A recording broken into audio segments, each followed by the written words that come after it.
Hello, everyone, and welcome to this episode of The Chocolate Life Live. My name is Clay Gordon. I'm your host and moderator today. I'm also the creator and moderator of TheChocolateLife.com. I want to say that I'm really excited to have my guest with me today, Volker Lehmann of the Hacienda Tranquilidad, and basically I think known as one of the gurus of cacao from Bolivia. He's joining me from Bolivia today in a little town called Baures, and we'll get to that. But welcome, Volker. Welcome to the Chocolate Life Live today. How are you? Hello, Clay. Hi, everybody. Well, I'm delighted to be with you today. I had a little hiccup coming here, but I made it on the bike. Okay, everything fine. Yeah, so I think that the little story you told me as just before we came on the air this morning is emblematic. You were on the Chocolatal, the Hacienda Tranquilidad. For some reason, you weren't able to get in your car, and so at the last minute, what you needed to do is you needed to jump onto a motorbike and find the nearest town, which is called Big Town, where there's an internet connection, which is Baures. And connect from there. So I'm glad that everything worked out this morning and have you here. Now, my connection to you goes back quite some time. So I was in Las Vegas at the World Pastry Forum and had a chance to try Felchlin's Cru Sauvage. And I think this is about 2006, which I may have been the first harvest that you exported out of Bolivia. So and you've got this thing called wild cacao, which most people hadn't heard of before. It doesn't look like any cocoa beans that anybody has ever seen before.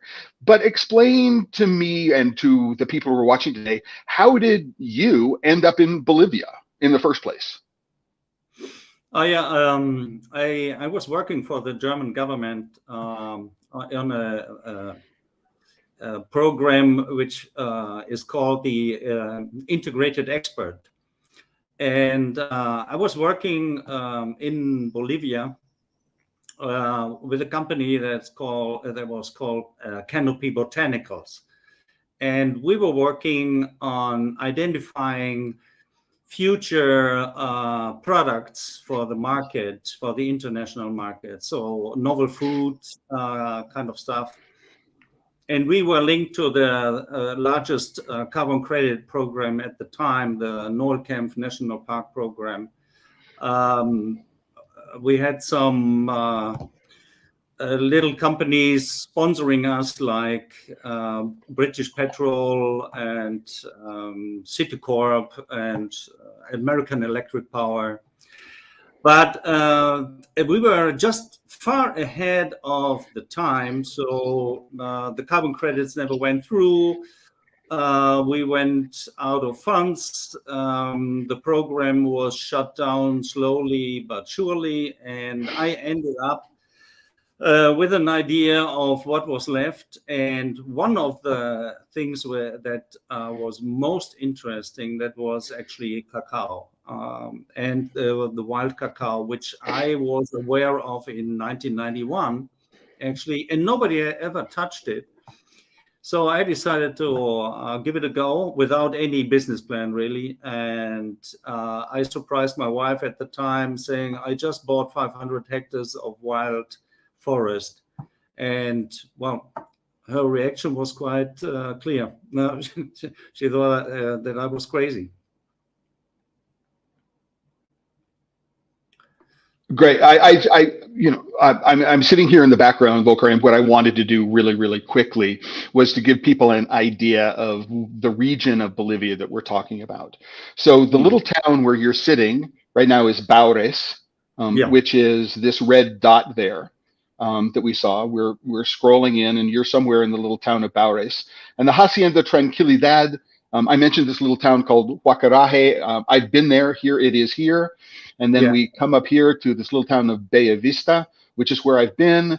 And then we've got the Noordkamp Forest, which is up here, and the Brazilian border, which is here. And then I've been to Caranavi, which means that La Paz is sort of down here somewhere. I mean, you're in a remote part of the world. So I think that sort of the question becomes, number one, so you're in Brazil, you have a background, I understand you're a graduate of GTZ, which is like the agricultural agronomy school in Germany or something like that? No, a German technical service.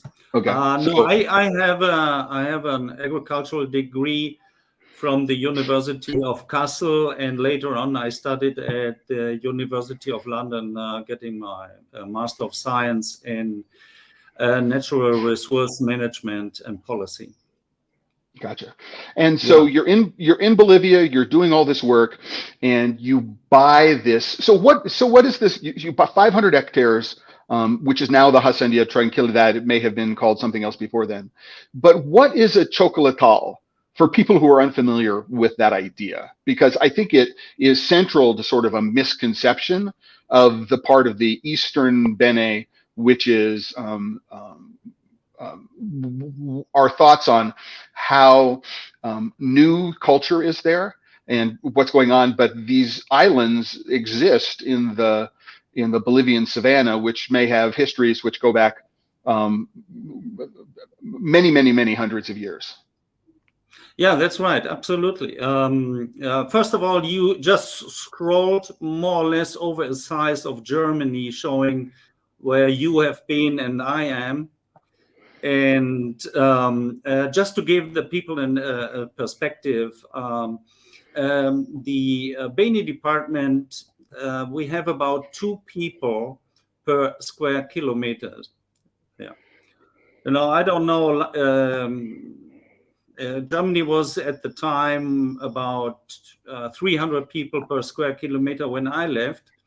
So I ended up in a very remote area. But this area was developed a long time ago by cultures that are gone. They were in decline when the colonization from basically from the Jesuit priests and the Spaniards that came to the area. So they were in decline, and of course, as many people know, the Spaniards, they brought a lot of diseases that people couldn't resist. We had just the COVID experience, so you can imagine there was no vaccine whatsoever. So just the flu, a measles attack wiped out hundred thousands of people in this area. So this chocolatal actually is a man-made forest, with very low impact, kind of shifting cultivation, the ideal life actually to maintain the environment and the ecosystem with a low density population over time, over hundreds and thousands of years. Well, that went away when the Spaniards came, and later on, all these chocolatales went into forgotten when the cacao, the major cacao producers in Central America and Venezuela and so on, and later on Africa, started producing cacao that was much more efficient. Mm-hmm. So when I came, I discovered all these forgotten stories, and that was the point when I said, maybe now is the time to reveal and put that back into the memory of the people, that there is more to the story to cacao than just cacao from Africa. Mm-hmm. Yeah. Right. So what I want to do is I want to share a photo. So I was fortunate enough to come and visit the Hacienda Tranquilidad in 2010, and here I have a photo of me standing in front of an ancient cacao tree. So can you give Volker a little more history about where these trees came from? right? Because believe it or not, this is a what we think of as a wild cacao tree. It's on the Chocolatal, which you own, but I don't think any, up until this point, I had never seen a cocoa tree that looks anything like this. So can you explain to people what it is that they're looking at here when they see this photo of this tree and me standing in front of it? Whoops, let me get that back. That's you. Yeah. Okay. Yeah. Of course. Well, a cacao tree normally grows under shade in various ways. If it's not pruned, managed. So this is actually a typical natural situation. Not that big. This is a very, very big one. To my understanding, one of the biggest, and the biggest I've seen in my life. I don't know if there are somewhere more of these, but I doubt it. And these trees, actually, the origin of the genetics, which later we will talk a little bit about it, is not 100% clear, but it can be narrowed to the area between Brazil and what is now Brazil and Bolivia, which is an ecosystem. And it was isolated from all the other cacao trees for thousands of years. And maybe even they survived the Ice Age. And they got so isolated that they started crossbreeding.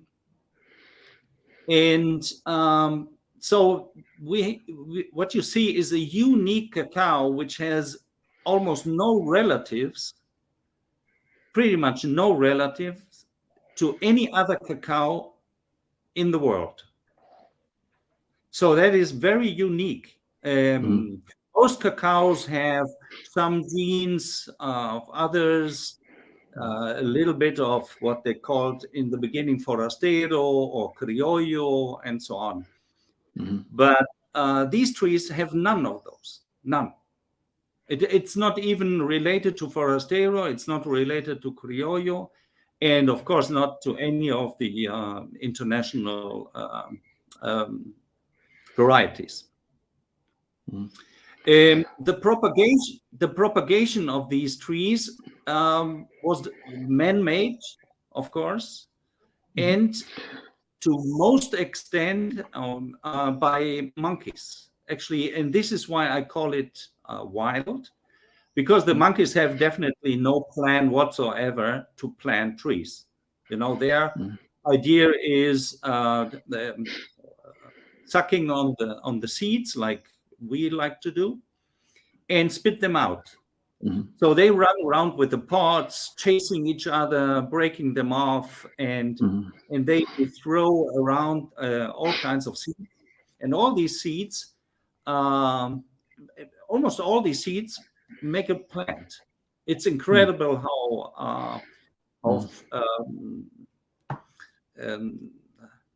fertile the soil is, and the seeds are very very easily to germinate. But not all of them grow up to trees. As you know, you need sunlight and space, and so these trees are competing in space. And when you look today into one of the chocolatales like Tranquilidad, it looks like almost a miracle that somebody planted them, but it is the natural spacing between the trees. So they compete with themselves about light and nutrients and water. And so I wanted to get this video, this particular picture up. So this is an aerial view of the Hacienda Tranquilidad you're seeing there. And so people can see that it is in fact surrounded by water. It is this little island in the middle of almost nowhere, I think is the best way to think about it. But I think what you're saying here is that the cacao was introduced from someplace else a very, very long time ago. And then it, even if it was introduced by humans onto these chocolatals, which is possible, then spread by monkeys, what has happened is over the last 500-600 years, it has been allowed to go what we might call feral, in the sense that there's nobody deliberately planting it. All we're doing is going out and harvesting it. Right. And because of its isolation over a very, very long period of time, when genetic analysis was done on the beans, what they've done is they've said, oh, this is in fact a genetically distinct variety of cacao, which is, remarkable. I think they're calling it Cacao Nacional Boliviano or something like that. That was at least something that had been suggested a long time ago. Yeah, that was a political issue made in La Paz, but I still call it Beniano, because most of the chocolatales and most of the trees, the core that can be found of this type of cacao is actually the Beni department, and the Beni department is it's quite big. It's France and Germany together, some sort of, yeah.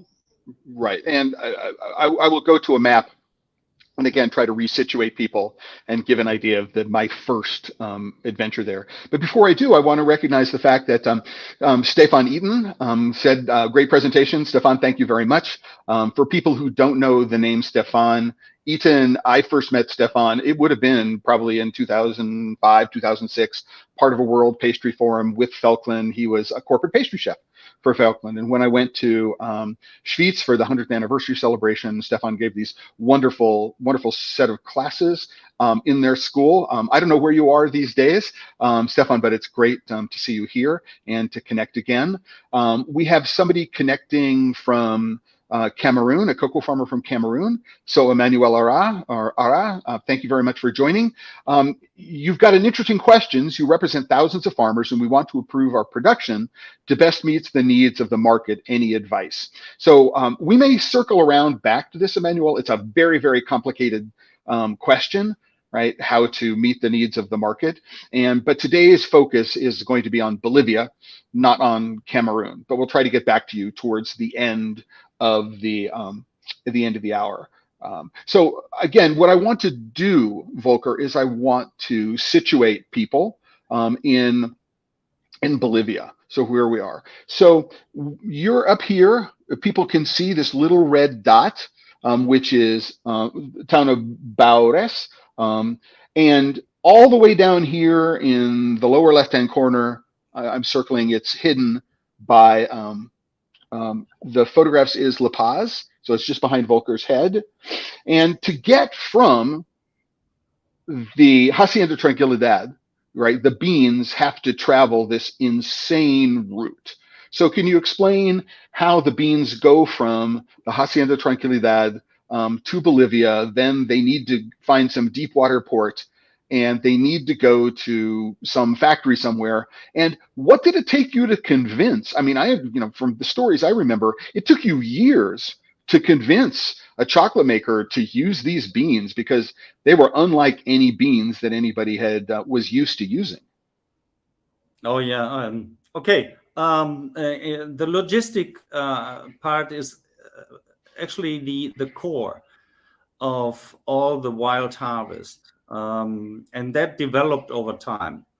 When I started, I had to ship it on a feeder, a wooden feeder with an Amazon boat from Baures, and it traveled down the river, the Rio Blanco, then the Iténez, up the Mamoré to Trinidad, and that took some 2 weeks.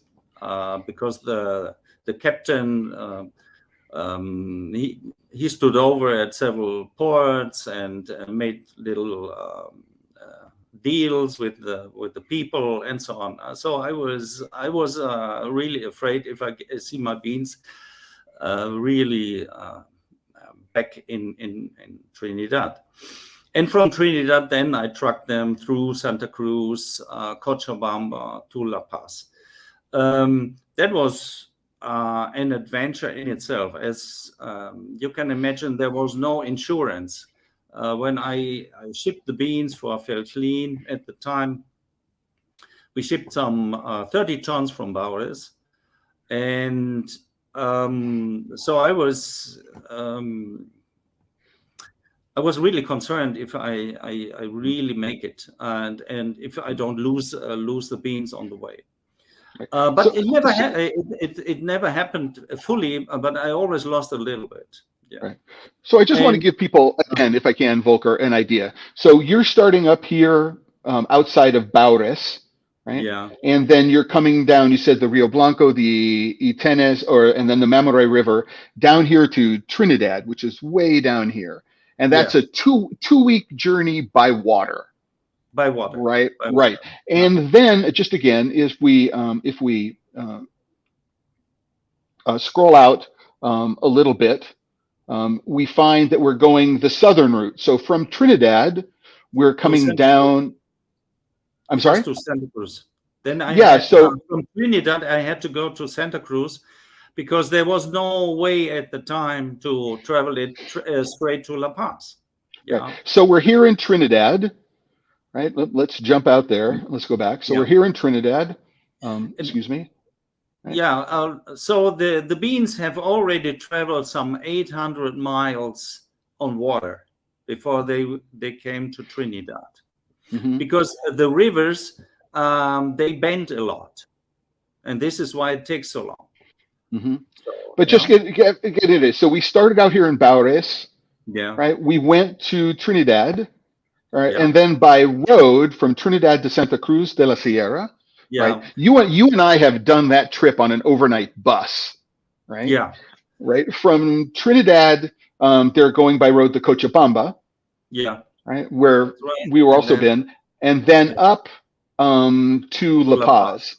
Yeah. Now, we've gone from an elevation of maybe 100 meters above sea level out in the Iténez, and we're at what, 5,000 meters above sea level in La Paz? No. It's La Paz, El Alto is 4,200. That's where you land, and where you reckon that there is air missing. Actually, when you get there. Right. The altitude, yeah. If you, that's it's most striking. You get out and there's air missing, it's oxygen missing. Mm-hmm. Yeah. So it's 4,200 meters. Our warehouse was on 3,800 meters in the city of La Paz. Mm-hmm. Right. Gotcha. And from there, I mean, to Chile then. So one of the things that people may not know is that Bolivia is a landlocked country. So there is no access to the ocean. You have to go through Chile. And so everything is going from La Paz down to sea level at the port of Arica, probably in Chile, in order to go then. But, in order to be able to go and ship these tons of beans, you first had to convince somebody to buy them. So what did it take to convince, Felchlin, what did it take you to convince them? Because, all of the machinery in the world is set up to use beans that are roughly 1 gram each. And these beans are much, much smaller. Yeah, I started 2002 going to, because I was going to trade fairs in Europe for the novel foods products that I detected. So I presented the beans, and nobody was interested. Nobody. Everybody was looking and saying, "Oh no, these beans are. Please bring the right beans, not the garbage." Yeah. And then also many people said, cacao from Bolivia, that's strange. Where do they grow this? Because most of the people have the idea that Bolivia is only La Paz and Lago Titicaca and Cochabamba, maybe. So nobody knows really that from all the chocolate companies I was speaking to, Most of them had no idea that 2/3 of Bolivia is actually lowland Amazon. And I came back, no results. And then I had the idea to make chocolate out of it in a small factory in Santa Cruz. I started making some experiments with the beans, and I ended up with what I thought at the time was a good chocolate. Mm-hmm.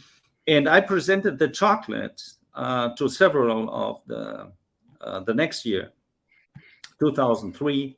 I went to the same people. I said, Swiss, UK, German companies, and I presented the chocolate, and everybody loved it.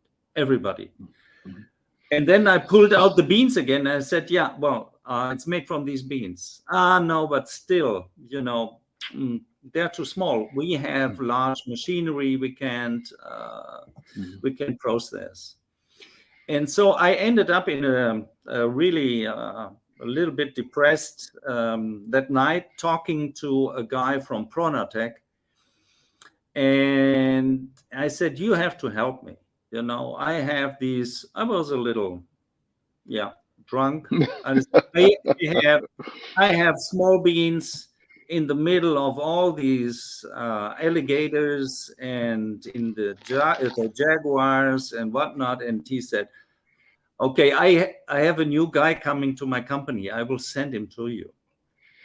And so half a year later, Stefan Bloch showed up, and he had some idea, and he was very supportive. All of Pronatec, they were very supportive. And actually, they identified Felchlin, not me. It was Pronatec. And then I always sold the beans to Pronatec, and Pronatec sold them to Felchlin. Mm-hmm. Yeah, but it was a convincing pass of about 3 years.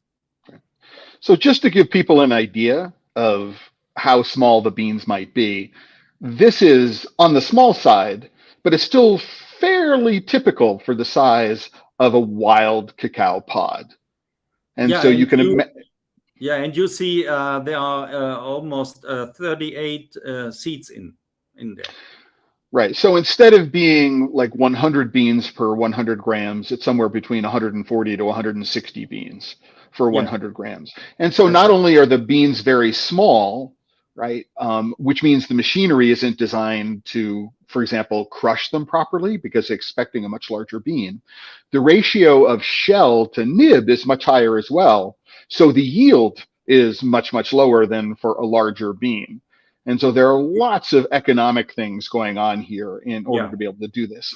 But I do have to say, you know, having had a chance to meet people like Sepp Schumbeckler, who is the genius behind a lot of the Grand Cru line that Felchlin put together, that they were able to understand how to use these very, very different beans and create something special. Yeah, Sepp was very helpful, very much, and actually he convinced finally Felchlin to give it a go. He's the birth father, so to speak. Gotcha.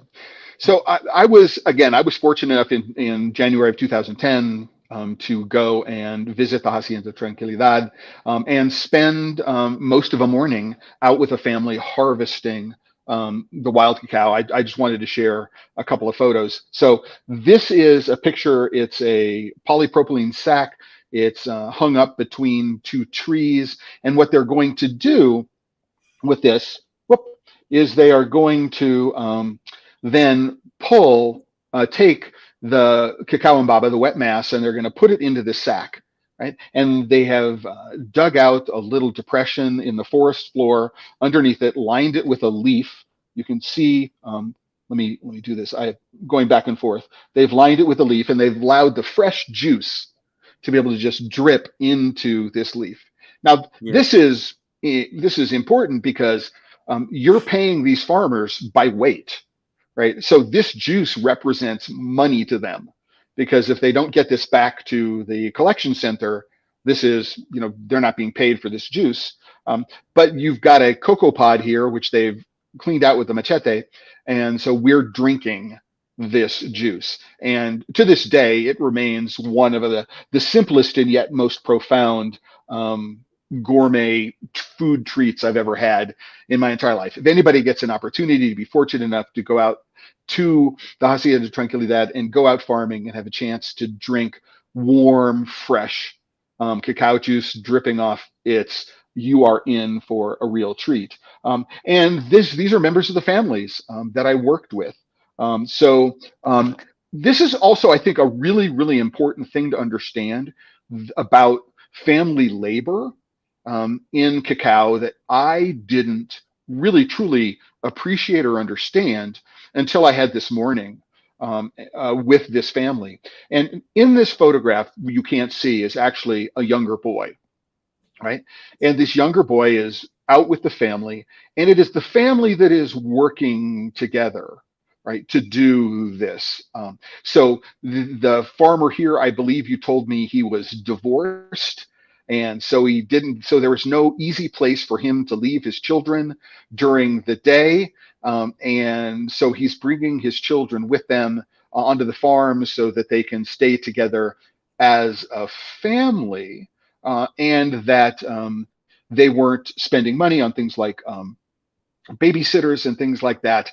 But it was important to understand the nature of staying together as a family unit and supporting each other. Now, is my memory of that correct? Is there's something that I'm forgetting about that experience, because it has been over 13 years ago? No, I'm surprised that you still remember so much. Really. So it seems like that your brain health is up to the sharpest. Yeah. Yeah. Look, the youngest always in a group. Let's say not talking too much about that particular family, but in general, the youngest always sits with the pots, and everybody else is running around and bringing more pots to the place. Why is that? Because there are more groups in the forest also collecting, and if not one is watching over the pots, the other group might take some with. That's one tiny. So it's actually it's a division of labor. Mm-hmm. The youngest takes care that nobody steals from them. And the harvest is only half a day, as you remember. Mm-hmm. They never work a full day. It's only half a day. Mm-hmm. And then they take it to the collection center, and we weigh it and pay. Right. So here by bicycle. I think it's also important to know that this is not happening on a school day. No. It's actually the holiday season, when the kids and also students have no other things to do, and they help out, contribute to family income, because also there are tuition fees they have to pay to the university. Somebody wants to buy himself a little motorbike, and the way we pay, and we raised the price from the beginning until today. It's one of the best paid cacaos in the world to the collectors. And the collectors, and that is very much important, they don't do anything during the year. Nothing for the cacao, nothing. So they don't come to the forest, they don't clean anything, they don't make anything. So it's a net profit, just collecting. So and the juice is something they can sell as well if they don't drink it. In the first week, everybody drinks a lot, and then it slows down, and then they fill it into bottles and take it to town and sell it. So I'm not keen on the juice, as you can imagine. The juice for me is a loss. I still get enough juice for making vinegar, of course, but I prefer that the people get rid of some of the juice, and so we split a little bit the cost and the probable lost Right. rate. So Yeah. I also want to talk a little bit about the facilities. So looking at the aerial views and the video, which we'll play, there's been a huge improvement in the infrastructure from when I was there in 2010 to today. But I remember being, really, really impressed about the way that you constructed these drying tables. Drying tables. So number one is the width of the table is actually based in part upon the height and the average size of the worker. So Yeah. that, what's happening here is that you want the worker to be able to reach over just past the middle of the table, so that if, for example, a bird flies over and there's a dropping on the table, they can pick that off. So, I just thought that sizing everything to the size of the worker was just a really, really interesting idea. And my understanding is that my remembrance is that the length of these tables is also based upon the size of the boxes. And these fermentation boxes are also sized. Most people would say, oh, I'm going to do them 1 meter by 1 meter by 1 meter because that's 1 cubic meter, and it's really, really easy for me to calculate things. But these are rings which you can build up, and it's actually shorter in one dimension because the average size of a Bolivian in the forest is smaller. And if you have a big box, they can't actually reach into the box, into the back corners, and do the work that's necessary. Does this come out of your sort of German engineering background, if I can say, or was this just direct experiential understanding of what's going on in the farm?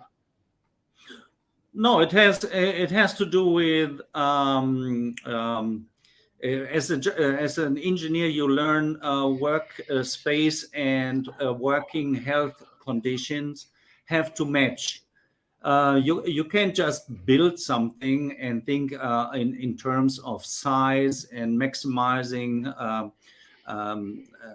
space and outcome without the people and the person who has to work with. And this is why I always build the boxes outside and not in a chamber, so that people don't have to breathe almost 5% acid. Some get rushes. They get health reactions, negative. They don't come to work the next day, and so on and so on. Okay, it's a little bit of both.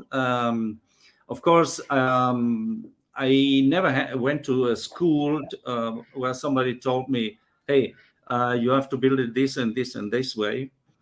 So part of it was experience, and part was then improving over time. I'm still doing it. I'm still not satisfied. That might have has to do with the German engineering gene. Vorsprung durch Technik. Gotcha. So I want to do a quick reset. We're about 2/3 of the way through the hour. Boom, things have gone, really, really fast, real crazy. I want to thank everybody who's joined us during up until now, and to say, hey, listen, if you have a question, you've got a comment, throw it into the comments. Let us know where you're connecting from. So want to give a shout out to Rachel Heerman, who's a cacao farmer in Liberia. Thanks for joining us today, Rachel. And again, comments, let us know where in the world you're connecting from. I'll get it up on the screen. And if you have a question for Volker about any of what it is that we've been talking about today, please get it into the comments and we'll get it asked and answered. So Volker, I want to go back to the map. And I understand for people that this may be a little hard to read, but again, maybe it's going to be easier if what I do is just I go to a straight terrain map. I don't know that it is, but we'll work from there. So we have the Hacienda Tranquilidad is off the map, like sort of behind my head here, right? And we've got Trinidad, which is right here on Route 1. And then we've got this road, Route 1, which comes down here through San Borja, and we can go through this town called Yucumo and up to Rurrenabaque. And we have the Rio Beni, which is up here, and the Pilon Lajas Biosphere Reserve. And down here, we have a little town called Palo Blanco. And I'm afraid it's behind this, behind our heads here, but also this area which is called the Alto Beni. And so when people think about Bolivian cacao, for the most part, they're thinking about Cacao Beniano and Alto Beni. And even though they may be both still in the Beni department, they're very, very different. The genetics of the cacao and what's going on. So one of the things I wanted to do here today was to try to explain the difference between the cacao silvestre, the wild cacao, which is out there where you are in the Iténez, and the cacao of the Alto Beni. So can you please give us a quick? Yeah, sure.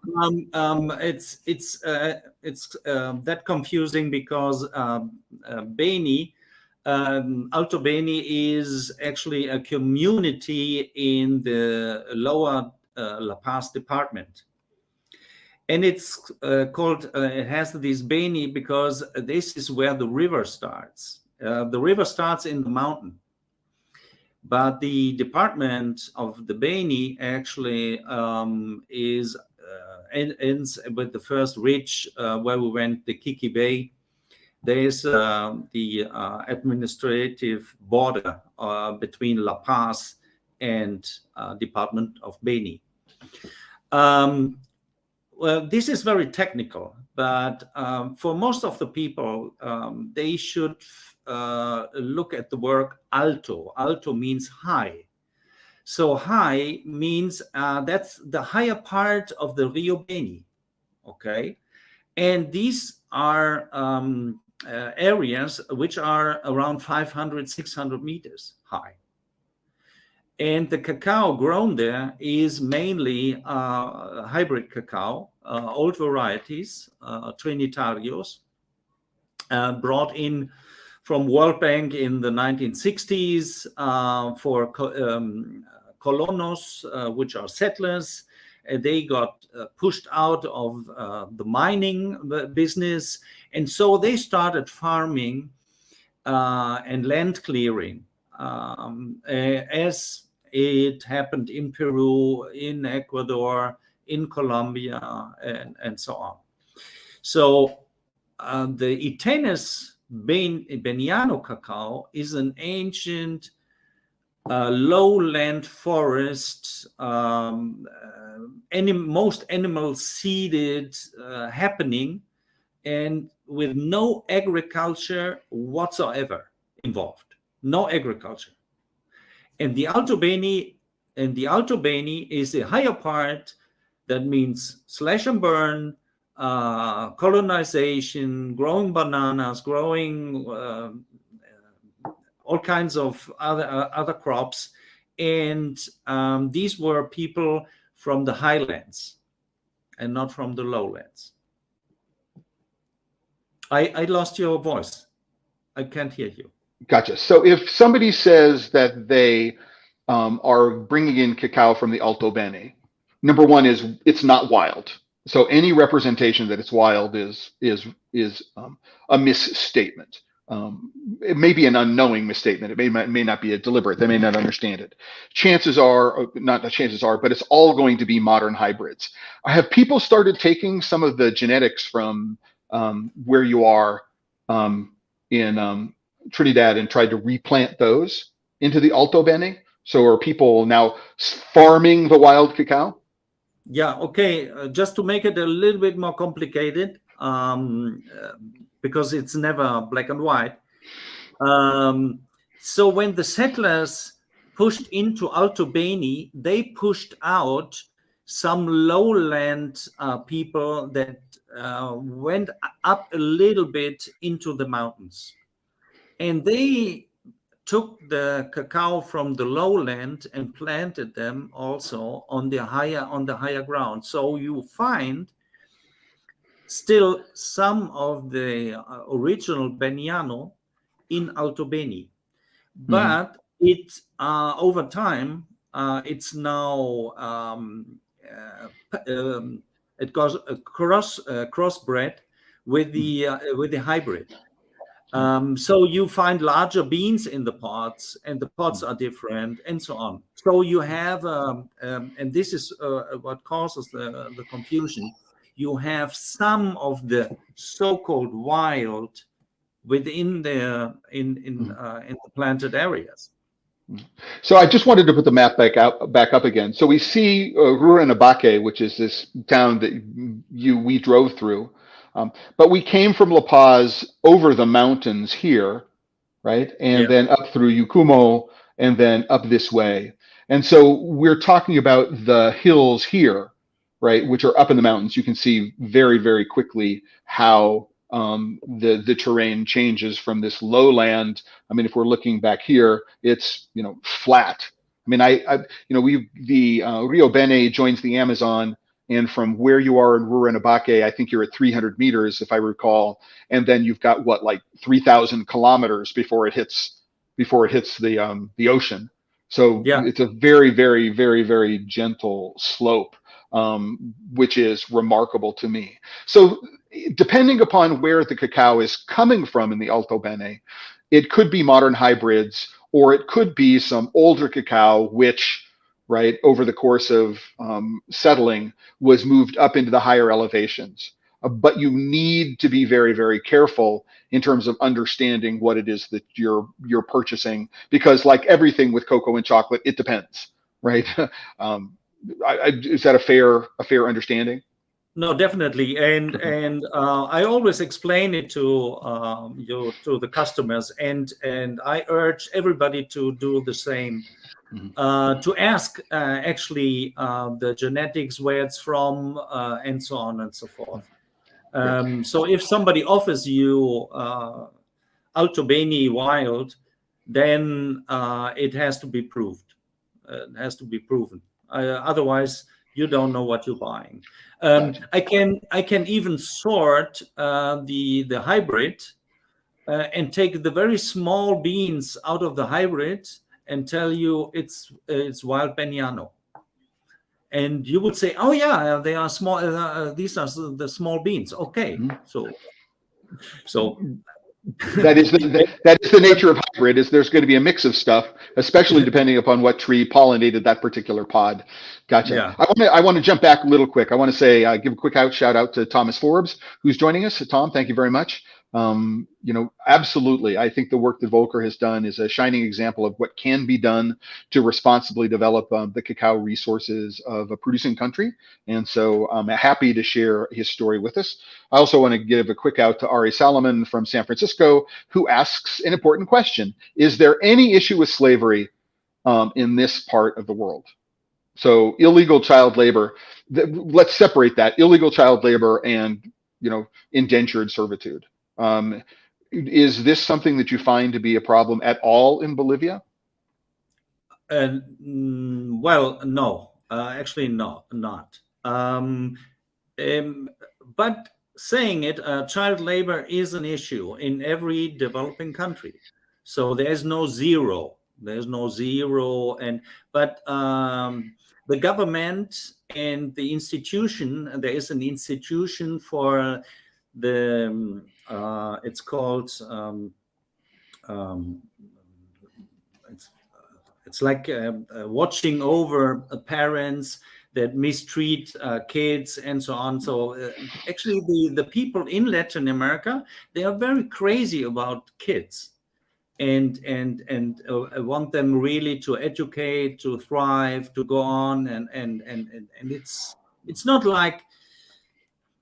Not giving any example, maybe in Asia, maybe in Africa, in some parts, you find that more notorious.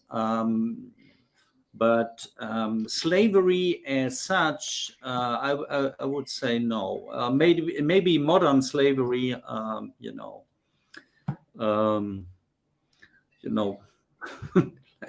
Well, so what I can say, what I want to say here is, here's a picture, and there's a picture of a young boy. He's under the age of 10, right? Yeah. I was with this family for an entire morning, right? And I can say that this young boy did not engage in any activity that I would have thought harmful. He's not carrying heavy loads.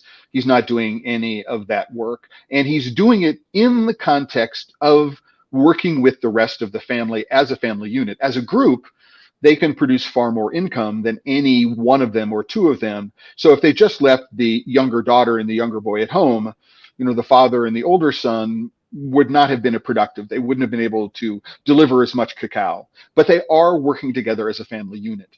Is this child labor? Yes. Yeah, Right. but in terms of family business, the girl also cleans the house. So, Yeah. and if they go into the forest, so what's the difference if they work for a couple of hours together? So there's no difference. He has not to carry. He's not sold by his father into slavery.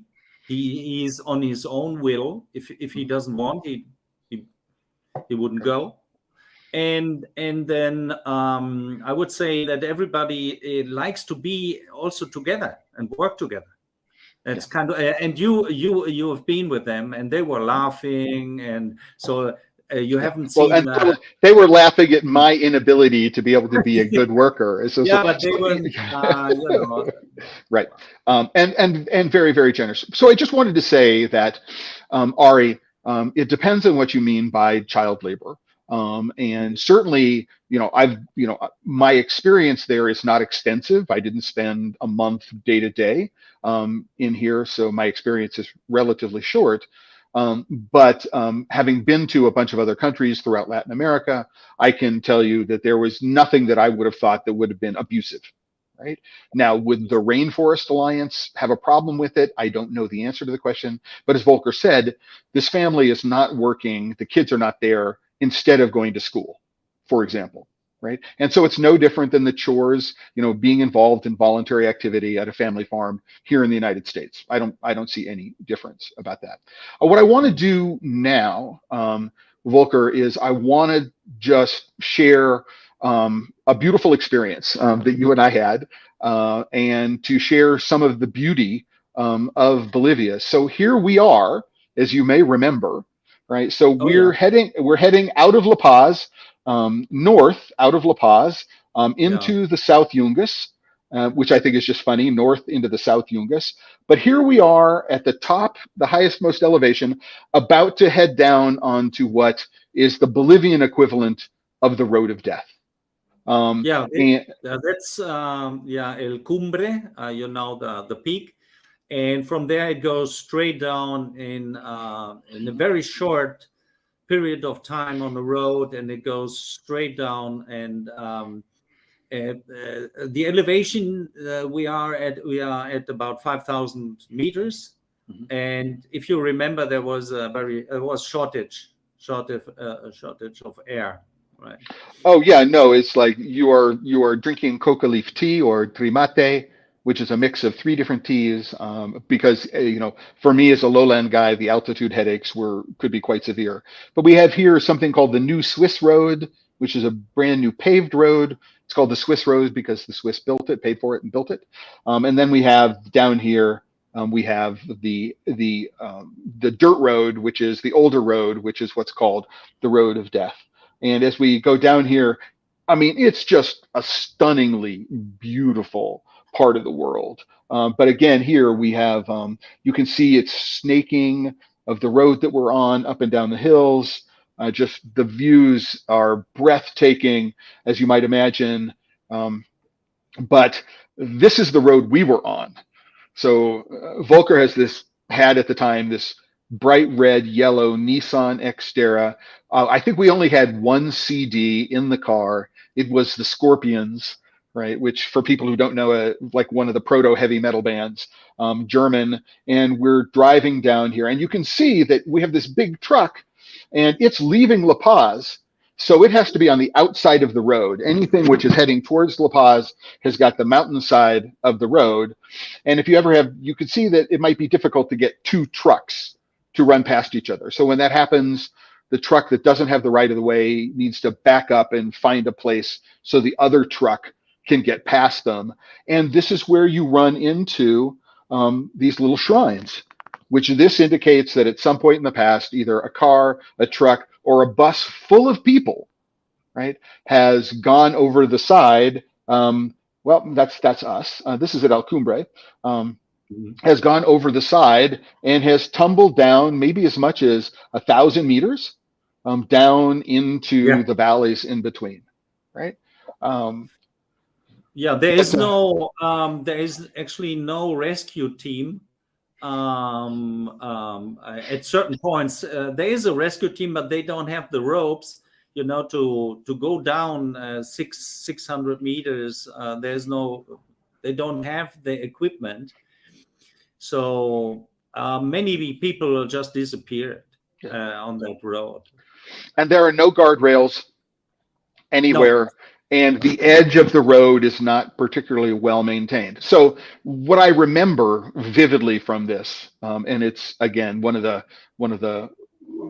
of my favorite memories of the time of this trip, is that when there's no traffic in front of us, Volker, who's made this trip many, many times, is driving what I might think of as maybe 5 kilometers an hour, 10 kilometers an hour, faster than anybody should be allowed to drive on a road like this.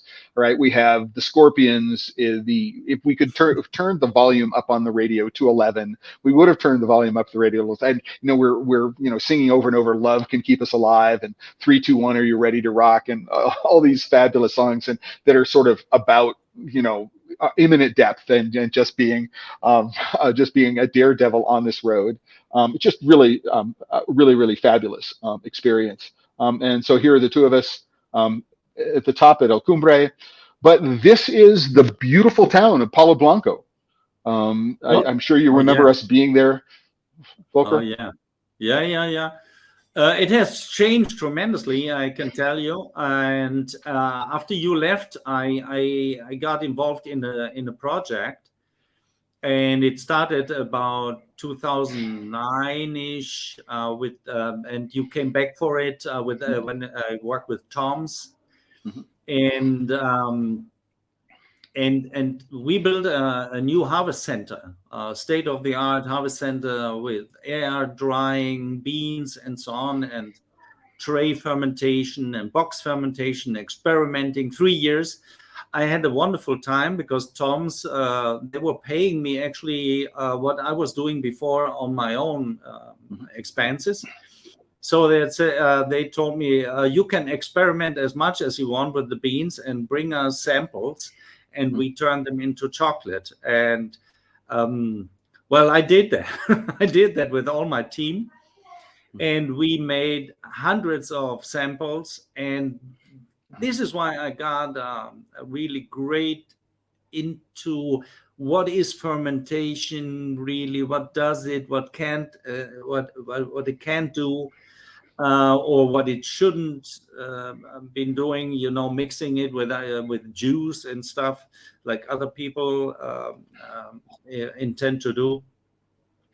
So we came up with 2009. I sent the first samples from Bolivia to the International Cocoa Awards.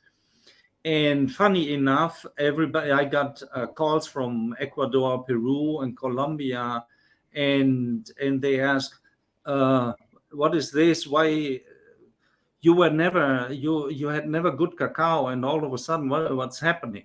And this is what Bolivia actually brought it into the international market. The production is very tiny. It's very small. Bolivia has not even enough cacao for his own demand, and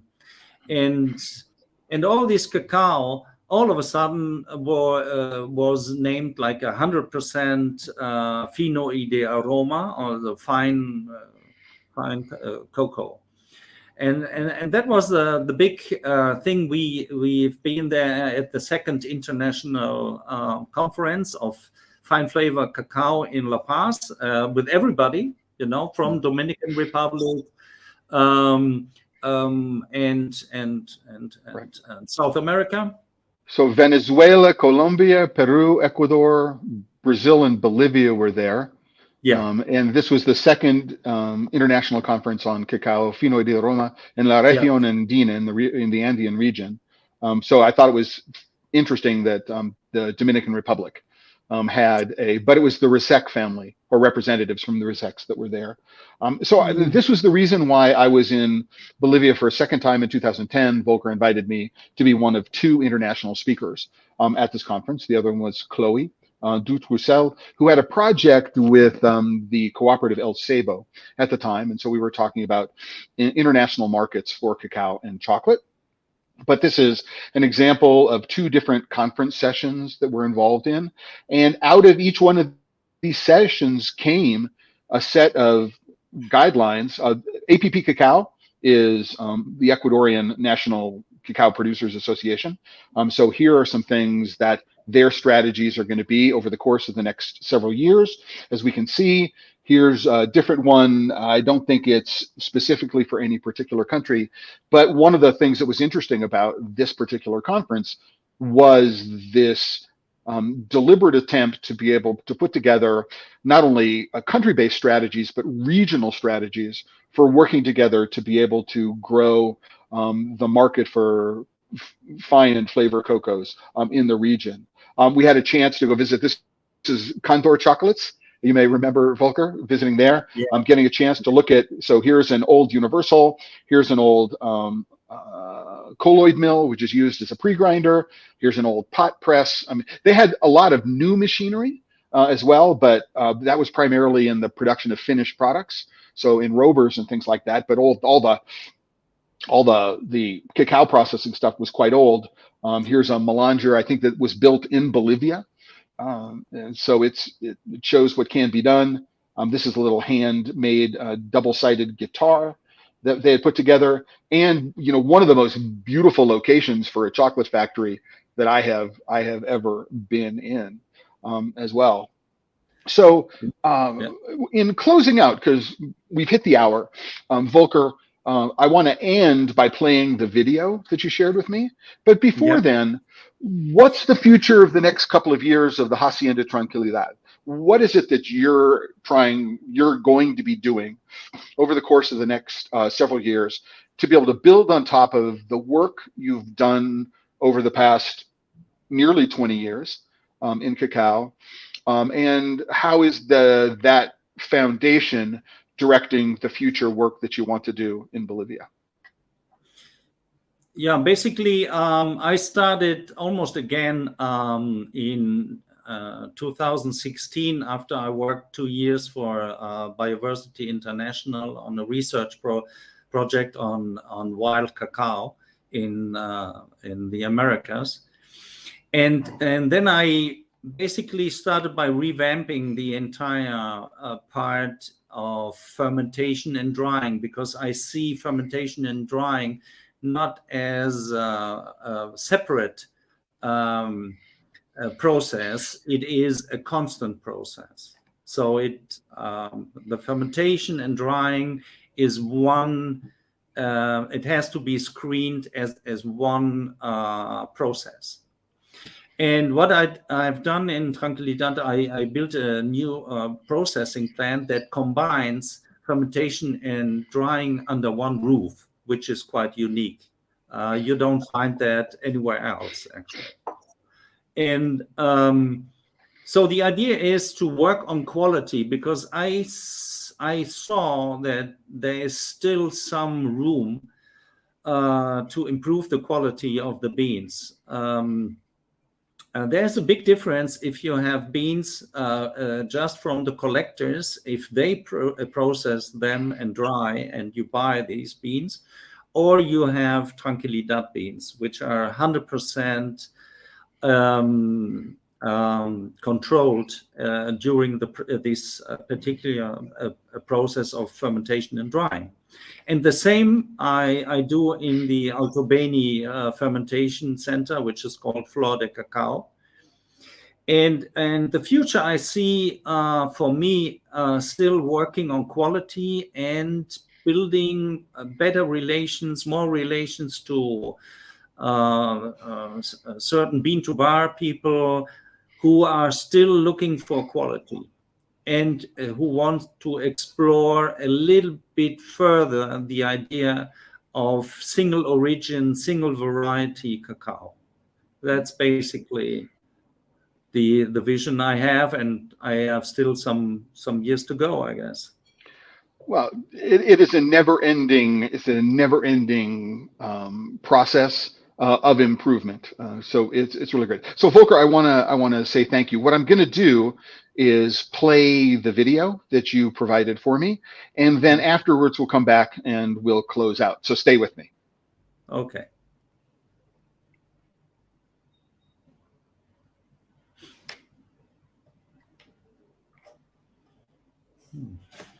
I hope it works.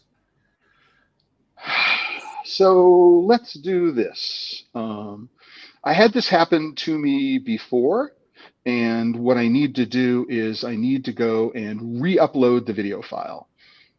This is a bug. Okay. There we go.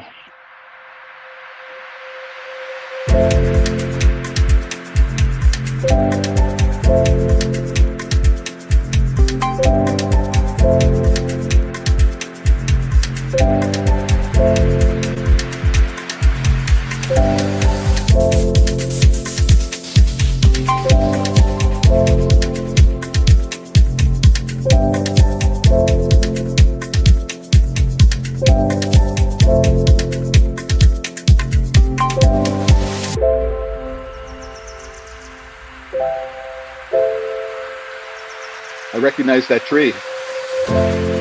It's the same. And that picture.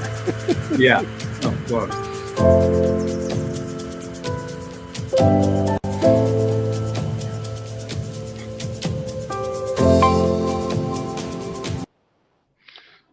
So what I want to say is, for those of you who have been here over the course of the past hour, or those of you in the future who may watch this, is that every single producing country has its own set of stories.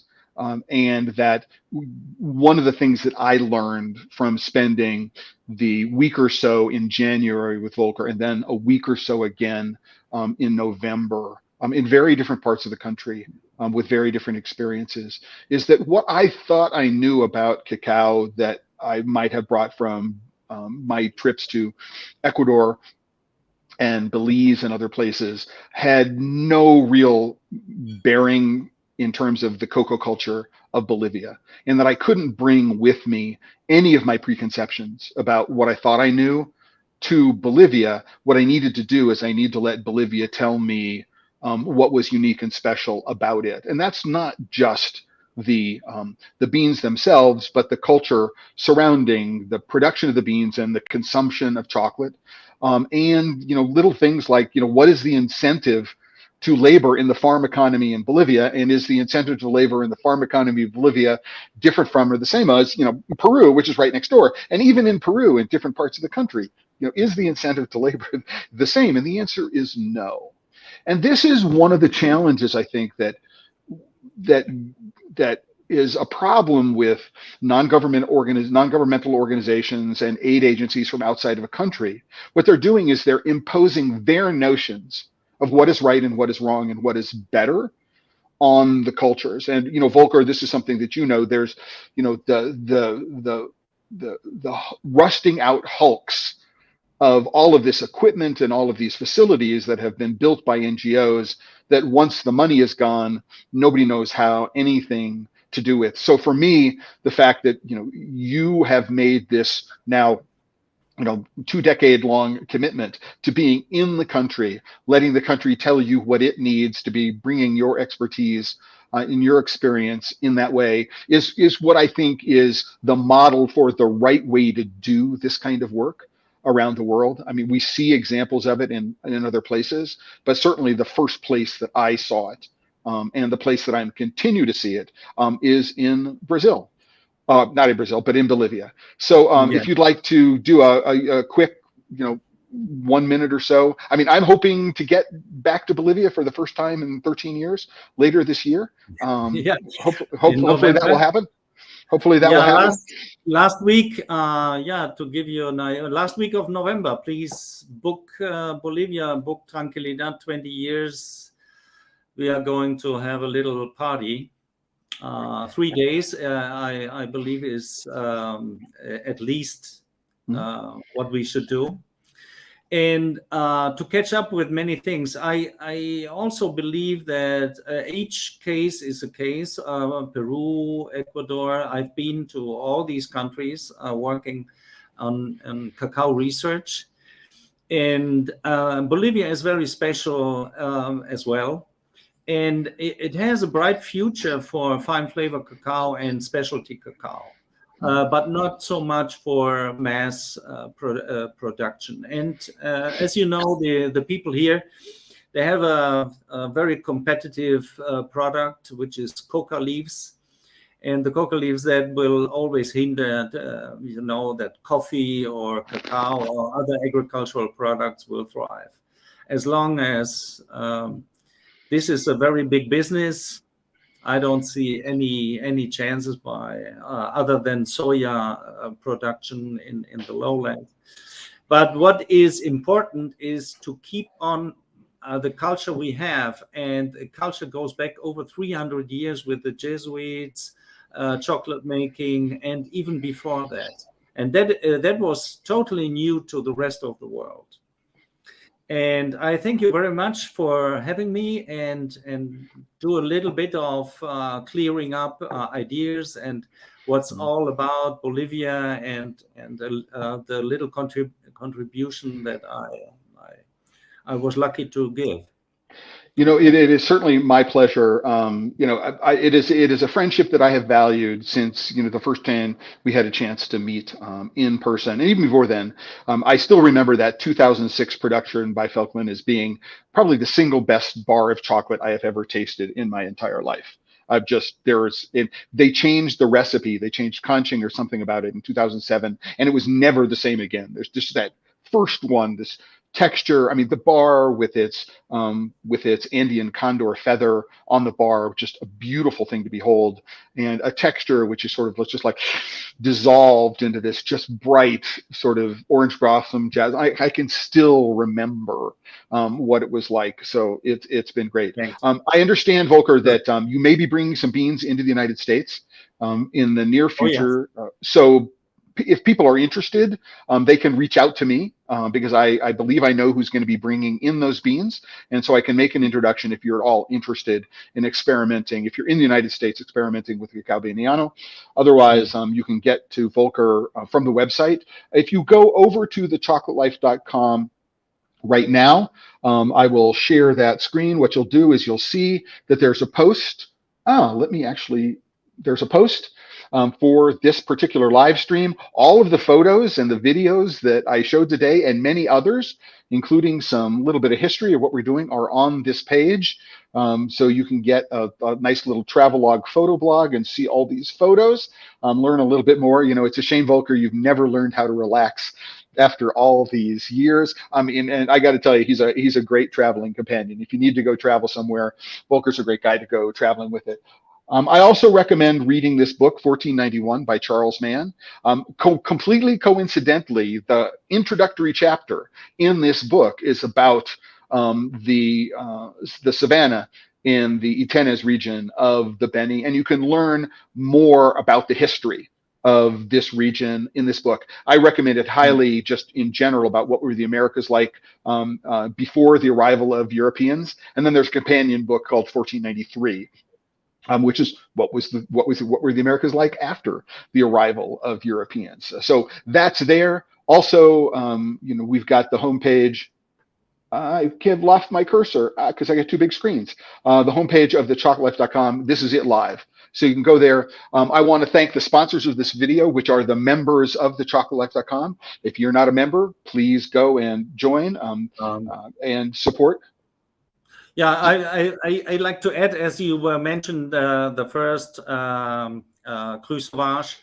I'm happy to announce that the 1st of May, the new Tranquilidad chocolate bar is out. Okay. And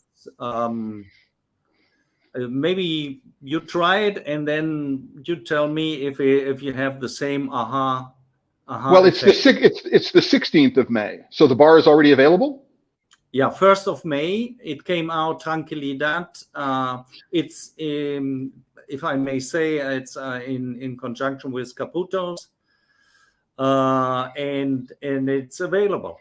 And it helps. It has a special link to Tranquilidad, because it helps Tranquilidad to keep the good work, and so I can recommend. I'm gonna make an offer. Let's do another live stream in the next month. If what you'll do is you'll reach out to Matt or Yelena, and also to, I'm not going to name the company who actually made the bar, but if they would like to join, as well as Matt or Yelena or somebody from computers or a priori, and you, and I can get some bars here, we can do a quadrangle tasting of the bar, right, live, and everybody have an opportunity to do so. Yeah, the only one who is losing out is me, because I don't have the bar. Oh no! You have to be. Well, we have to arrange to get you some. I don't want to wait that long to get you one, but you can. But we can talk about. But what you can do is you can say, okay, how has the evolution of fermentation and drying over the course of the years contributed to what it is that I'm doing now? Of course, without revealing anything proprietary about what you're doing. But I think that there is that, and I just think it would be very interesting to be able to triangulate in a tasting with the cocoa grower and the chocolate maker, right? And then perhaps what I can do is arrange with Caputo's to do some special offer for Chocolate Life members. So if they want to go and purchase the bar, they can purchase the bar. All right, which would support Tranquilidad. Right. Wonderful. So if you would reach out to Matt, then what I will do is I will also reach out to Matt, and we'll see how we can make that happen, because I think it'd be a great thing. And I think that the people who are watching us either today live or have a chance to watch in the future would also be interested in that. And with that, we are way over time. Volker, I want to thank you very, very much for all the work you've done, for the friendship, for the work that you're doing, not just in country, but to educate people about Cacao Fino y de Aroma, about Cacao Beniano, wild cacao, its place in the world, because there is a place for it in the world. And all the work that you've done, and to remind everybody, if you're working with chocolate and you're not having fun, you're doing it wrong. So until the next time, everybody, ciao, Volker, thank you very, very much.